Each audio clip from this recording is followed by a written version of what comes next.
సాక్షిగా ప్రమాణం చేస్తున్నాను.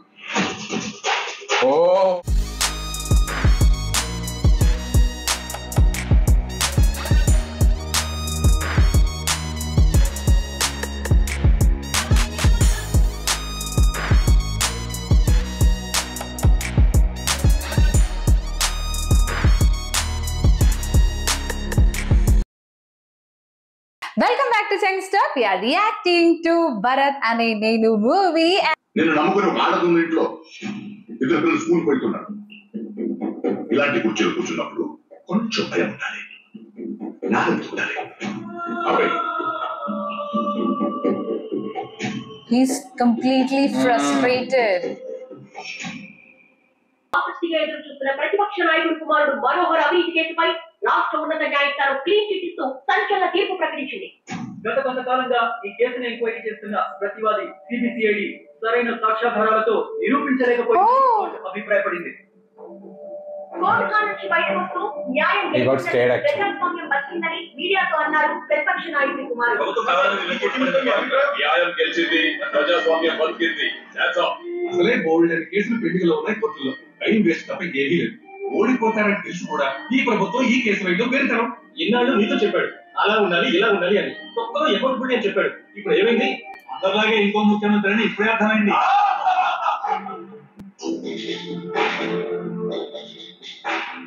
సిబిసిఐడి సరైన సాక్ష్యాధారాలు కోర్టుకు సమర్పించకపోవడంపై పలు అనుమానాలు వ్యక్తమవుతున్నాయి. కాకపోతే రాజకీయ ఆ బాధ్యత ఇంటి కాపాడుతూ ఈ వచ్చి అది కాపాడతాడు.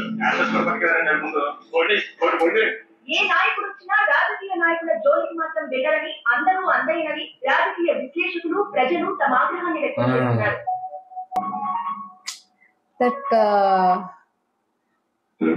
సాయంత్రం ఇంట్లో చిన్న తెన్నిటి విందు ఏర్పాటు చేశాను. ముఖ్యమైన వారందరూ వస్తున్నారు. ఆడబిడ్డ ముఖ్యంగా నువ్వు ఉండాలి. వేరేం పని పెట్టుకోకుండా వచ్చి ఎదురు చూస్తుంటాను.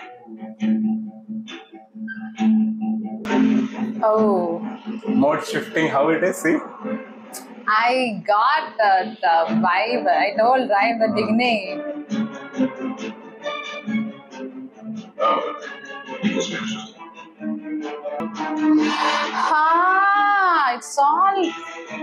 It's all politics, that's all. Political game.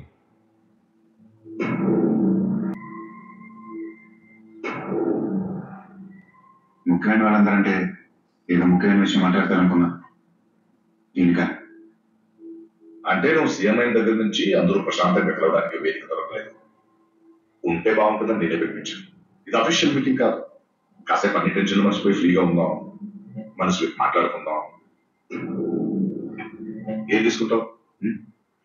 Coffee. ఇన్నేళ్లలో మేము సంపాదించిన పేరు కొద్ది నెలల్లో నేను సంపాదించాను. జాతకుడివి. రాజకీయాల్లో ఇలా కుదరడం మామూలు విషయం కాదు.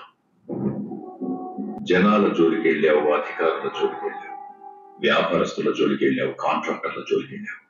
అవన్నీ పర్వాలేదు, కానీ రాజకీయ నాయకుల జోలికి వెళ్ళడం భాగ్యం కాదు. అధికారంలో ఉన్నప్పుడు మమ్మల్ని, మేము అధికారంలో ఉన్నప్పుడు మిమ్మల్ని ఆదుకోవడం ఒక అగ్రిమెంట్. జెంటిల్మెన్స్ అగ్రిమెంట్ గురించి విన్నాం, కానీ ఇలాంటి చెత్త అగ్రిమెంట్ గురించి ఎప్పుడే వింటాం. బయటికి వందనుకుంటాం. మేము చేసింది మీరు తప్పంటారు, మీరు చేసింది మీరు తప్పంటాం. ఖర్చుకుంటాం, తిట్టుకుంటాం, కానీ లోపలందరం ఒక జాతి కదా.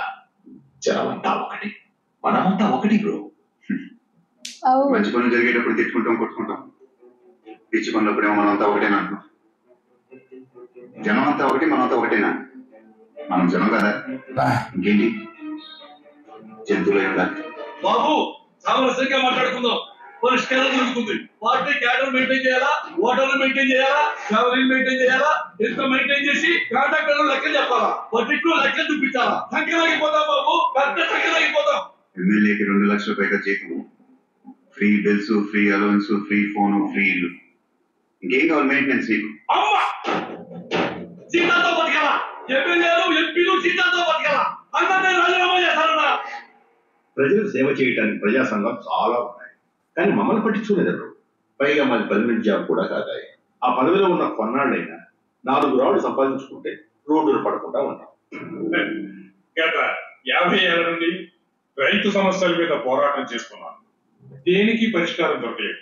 అయినా నేను నిరుత్సాహపడలేదు, మీరు కాడలేదు. రాత్రికి రాత్రి అన్ని పరిష్కారం అయిపోతే మన భవిష్యత్తులా?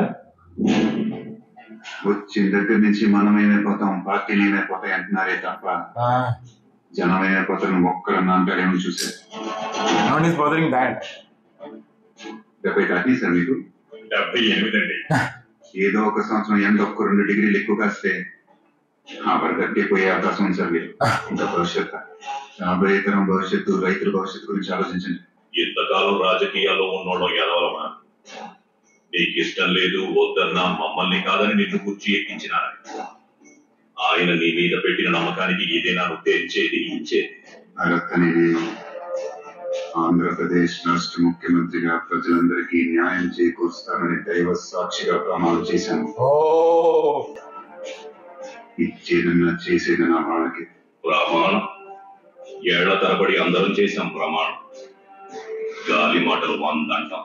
నువ్వు గాలి మాట అనుకుంటున్నావు, కానీ నేను ఇచ్చిన మాట ఎప్పటికీ గాల్లోనే ఉంటుంది అనుకుంటున్నాను.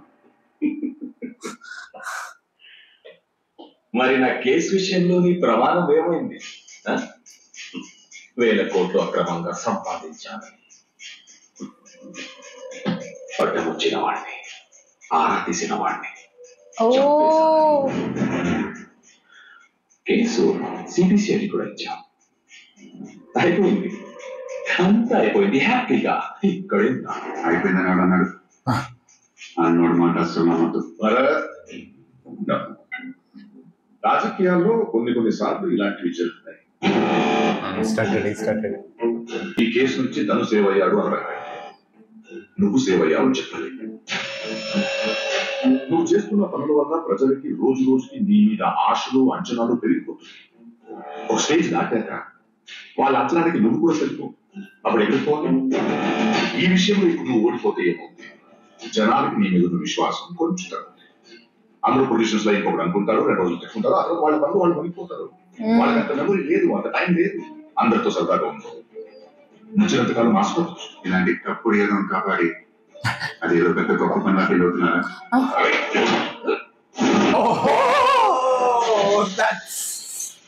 Done it there itself. Wow, what a scene! Idiot he told actually.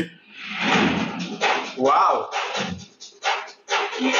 Actually now I am getting the corridor effect more. His more will be mass, no? That much engaging actually. రాజకీయాల్లో ఏం చేసినా ముందు వెనక చూసుకుంటారు. ముందు glass table ఉందని చూసుకోగలరు. ప్రమాణం చేసి చివరి దాకా మాట మీద నిలబడితేనే ఒక్కడన్నా అని చిన్నప్పుడు మా అమ్మ చెప్పింది. దాని తెలుగులో మగాడ మునగాడ మీద అంటారనుకుంటాను. నేను తప్ప అలాంటి వాళ్ళు ఈ రూమ్ లో ఉన్నారన్న డౌట్. త్వరలోనే మీ అందరినీ మాట మీద నిలబడే మగాళ్ళని చేస్తానని దైవ సాక్షిగా ప్రమాణం చేస్తున్నాను. The background score. Wow. What a scene! Everyone in the frame. Interval. Oh. Everyone, see? Oh, this is the massive slow motion. Yeah. Complete effect scene. Yeah.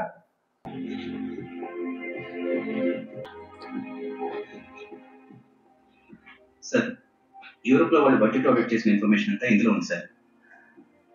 Opposition leaders దాని కేసులో జరిగిన దానికి లాస్ట్ 1 వీక్ నుంచి news లో మిమ్మల్ని తప్పుపడుతుంటే we all really felt very bad, sir. తప్పు నాది. ఇక్కడ సిస్టమ్ గురించి తెలిసి కొంచెం జాగ్రత్తగా అలర్ట్గా ఉండాల్సింది. ఇట్స్ ఓకే, ఇంకో ఛాన్స్ ఉంటుంది కదా. Oh, that case is closed almost, right? Sir, 3 రోజులు ఎవరో కుర్రలు బయట వెయిట్ చేస్తున్నారు. అపాయింట్మెంట్ లేదనుకుంటా. సెక్యూరిటీ వద్దన్నా మిమ్మల్ని కలిసే దగ్గర వెళ్ళేది లేదని అక్కడే వెయిట్ చేస్తున్నారు.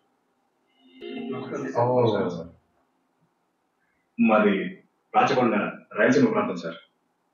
ప్రపంచం అంతా ఎంత ముందు పోతున్నా కూడా మా బతుకులు మాత్రం ఎక్కడ వేసిన గోంగళి అక్కడే. మీ పార్టీ నాయకుడు దాను సార్, ఆయన తమ్ముడే మాకు ఎమ్మెల్యే. ఆయన చనిపోయి ఇప్పుడు బై ఎలక్షన్ వచ్చినాయి. ఈసారి కూడా ఆయన కొడుకే ఇచ్చినారు సార్. ఒక దుర్మార్గుడు పోయినాడు అనుకుంటే అదే కుటుంబం నుంచి ఇంకొకటి వచ్చినాడు సార్. మా ఊరు నుంచి టౌన్ లో ఉన్న వాళ్ళ ఇంటికి పోయి మా కష్టాలు చెప్పుకుందాం అనుకుంటే 3 కిలోమీటర్ల రోడ్డు 3 గంటలు పట్టేంత దారుణమైన పరిస్థితులు ఉంది సార్. అయినా తట్టుకోలేక కష్టపడి ముందుకు పోయి మా కష్టాలు చెప్పుకుంటే గంట శోష తప్ప ఏమి లేదన్న. ఓర్చుకోలేక పోయి నిలదీసి అడిగితే నిలదీసిన వాడు తిరిగి వాళ్ళ ఊరు పోలేడు అన్నది వాళ్ళ పరిస్థితి. అందులో వీళ్ళ అన్న నాన్న కూడా ఉన్నారు. ఆవేశం ఆపుకోలేకపోయి అడిగినారు 4 ఏళ్ల నాడు. ఇంకా ఇప్పటికి కూడా తిరిగి రాలేదు. ఇంట్లో వాళ్ళకి ఇంకా వాళ్ళు తిరిగి వస్తారేమో అనిపించి నమ్మకం. చెప్పలేదు సార్, చచ్చిపోయిన వాడు తిరిగి రాలేదని. ప్రభుత్వాల నుంచి వచ్చే ఏ పథకం, ఏ రూపాయి, ఏ గింజ రాబద్దులు అడ్డుపడి మాకు అందరివ్వదు సార్. ఆ ప్రాంతంలో పుట్టడమే మా పాపం అని సరిపెట్టుకొని కొల ఊపిరితో బతుకుతుంటే మిమ్మల్ని చూసి మాకు చిన్న ఆశ కలిగింది సార్. మా కష్టాలు మీకు కట్టపడాలని ఇంత దూరం వచ్చాను సార్. పార్టీ గురించి, ఎలక్షన్ టికెట్ల గురించి నాకేం తెలియదు. అయినా అంత అవగాహన ఉన్నోడివి నువ్వే పోటీ చేసుగా. నేను ఎమ్మెల్యేగా పోటీ చేయడం సార్? నీ ఊరు గురించి, నీ మనుషుల గురించి, అక్కడ కష్టాల గురించి అనువు తెలిసినోడివి. నీకంటే బాగా చేయగలరు. పార్టీ అంటే కష్టాలకు అలవాటు పడిపోయినా ఇంకొంచెం కష్టపడి నీ బతుకులు బాగు చేసుకోలేదా? మీ ఊరికెళ్ళి మాట్లాడి బతుకులు బాగుపడాలని ఆశలో ఉన్నదని మీ వెంట రమ్మనండి. వాళ్ళందరికీ భయం సార్. మీకు భయానికి మధ్య నేనుంటాను. అది రాయలసీమ సార్. రాయలసీమకి అందులో ఉండే రాచకొండ కూడా నేనే సీఎం. అధికార పార్టీ తరఫున సీనియర్ నాయకుడు దాము కుమారుడు జగదీష్ పోటీ చేస్తున్న విషయం తెలిసిందే. అధికార పార్టీ తరఫు అభ్యర్థి గెలుపు లాంఛనమే అని అనుకున్నారంట. కానీ అనూహ్యంగా రమణ అనే అభ్యర్థి ఇండిపెండెంట్ అధికార పార్టీ అభ్యర్థికి కాకుండా రమణకు మద్దతు ఇస్తున్నట్లు వస్తున్న వదంతులు రాజకీయ వర్గాల్లో సృష్టిస్తుంది.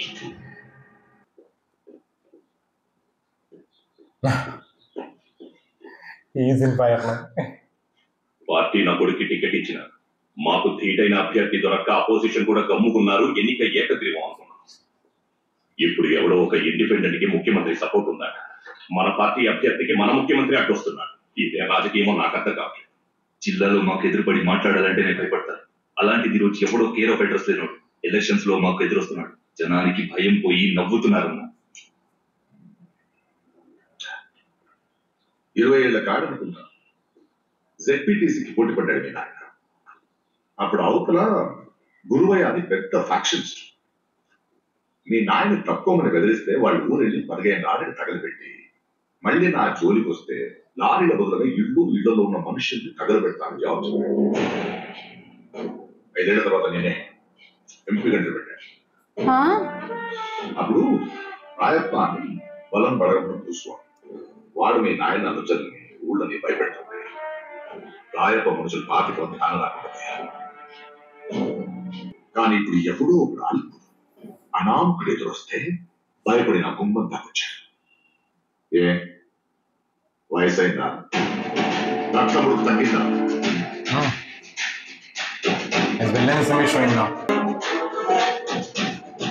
Ravishankar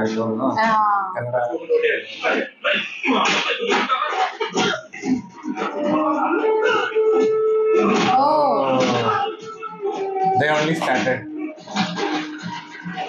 Ravishankar only Sonu showed in Arundhati. Is it? Sound. పొద్దుగా లేస్తే ఎవరి చేతులు కాళ్ళు ఈరుతాయేమోనని భయపడి సత్తా ఉండాలా? వదిలే ఆదర ఇంతకాలం వదిలేసాం కదా బాబాయ్. ప్రపంచం అంతా యాడుకోపోతా ఉంటే మనం ఇంకా అన్నం నీళ్లు దొరికి ప్రాణాలతో బతుకుంటే చాలా అంటున్నాం. మన బతుకులు చూసి మనమే సిగ్గుపడాలా? నీ ఇష్టం. రేపటి నుంచి నీ పక్కన ఎవరు తిరగదు. అది చెప్పడానికే వచ్చినాం. మా మాట విన్నారమ్మా, చదువుకున్నారు. ఈడే ఉండి ఆడతో పోరాడి బతకడం కంటే పట్నం పోయి ఏదో పని చేసుకోవచ్చుగా. సొంత ఇల్లు ఉంది, అమ్ముంది, 4 ఎకరాల భూమి ఉంది. ఇవన్నీ వదిలేసి ఆడకోవాలా? ఆడలా ఏం పని చేయాలి? తండ్రి లేనుడివి ఏవో 4 మంచి మాటలు చెప్పడానికి వచ్చాం. ఆ తర్వాత నీ ఇష్టం. They are also scared now because Sir, ఒక ఫేవర్ కావాలి ముక్తార్. Order sir. రాయలసీమలో రాచకొండకు ఒక స్ట్రాంగ్ 10 మంది టాస్క్ ఫోర్స్ పోలీసులు పంపాలి. మఫ్టీలు రాచకొండలో దిగి ఊరోళ్ళతో కలిసిపోయి ఇండిపెండెంట్ క్యాండిడేట్ లా మనకు కాపలాగా ఉండాలి. ఎవరికి తెలియకూడదు, అతను కూడా. రాత్రి పగళ్ళు అతను వెన్నంటే ఉండి అతని మీదకి ఎవరైనా వస్తే ముందు వెనక చూడకుండా కోళ్ళ పుచ్చేయాలి. Oh, because he is alone, no? Yeah. Surely they will do something. You have to stop anyway.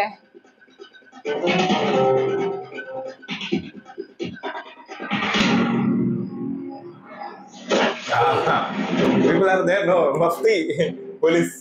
They are sleeping with him nearby. So literally they are there to protect him. Because he knows everything. No? And the villagers should not know these things are happening. Otherwise they'll be getting scared, right? That's why strong police people, they told. And they are doing unknowingly. So he is still sleeping.